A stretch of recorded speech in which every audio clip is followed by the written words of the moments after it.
Welcome back. And as we discussed in the previous break, we were talking about some of the issues that were brought up in regards to this leadership race. And so one of the issues that I thought was really important, and you mentioned it also, Josh, is the fact how Alberta feels, and many Albertans feel that they're not being well received within the rest of Canada, despite Jason Kenney's letters. And one of the candidates, Daniel Smith, talked about having Albertan Sovereignty Act. Kris, what do you think about that? Well, it's a great question. We want to see results based on issues. So, for example, we want to see pipelines going out to our coasts so we can get our stuff to market. We want to see them fighting the federal carbon taxes, for example. We want to see a new deal for equalization. So, we want to see the results on those issues, but we also understand that there's a lot of political and social ramifications to the sovereignty language. So that's a difficult one for us to balance, but suffice to say, we want to see more rights for Albertans, more ability to get our energy out to the coast because it's good for the country and it saves us money, and we want to see them fighting the carbon taxes. And so we want to see that discussion being had. What I do appreciate coming from that sort of language is that firm letters haven't worked.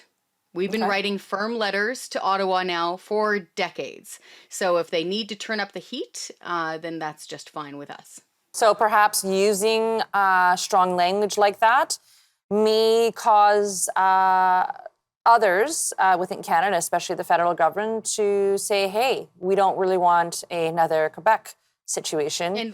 So maybe we should start paying attention. So perhaps even though she's putting the idea out there, it may not be practical to do so, but once you put it on the table and it becomes something that the media talks about, then it gives a little push sometimes to get heard better. Yeah, it does. And a linguist will tell you, and I know Josh probably can talk about this as well, there's a difference between sovereignty and separation. So asking for a new deal and new treatment on behalf of Albertans within the context of Canada, in our experience politically, is different from saying, you know what, I'm done. I'm out of here. I'm slamming the door. I'm packing up my coat and we're gone. That's a difference. And so there's what's encouraging is that people are discussing this now. Yeah. And they're talking about things like railway corridors and energy corridors and deals going, kind of around the federal government in order to get the energy out there, in order to give Alberta more rights. And so that's what's important here. I agree. Go on, Josh, go ahead. Yeah, just in terms of the constitutionality of it, I don't think anybody really knows whether it is constitutional or not because we haven't seen the way it's written.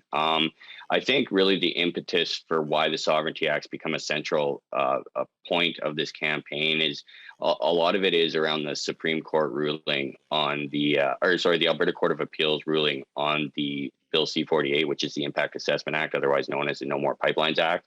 The act effectively gives the federal government free rein on any major infrastructure project, whether that be highways, pipelines, oil sands operations, agriculture, feedlots, so on and so forth, of over a certain size. And that is essentially, it's not just a No More Pipelines Act, it's a No More Infrastructure Act. And that also has been struck down by the Alberta Court of Appeals. So in this, and I believe it was 8 other provinces as well, their court struck it down. The federal government is still moving ahead with its Impact Assessment Act. It's still moving ahead with the regulations. This is something that the Sovereignty Act would likely apply to simply because it already does have court.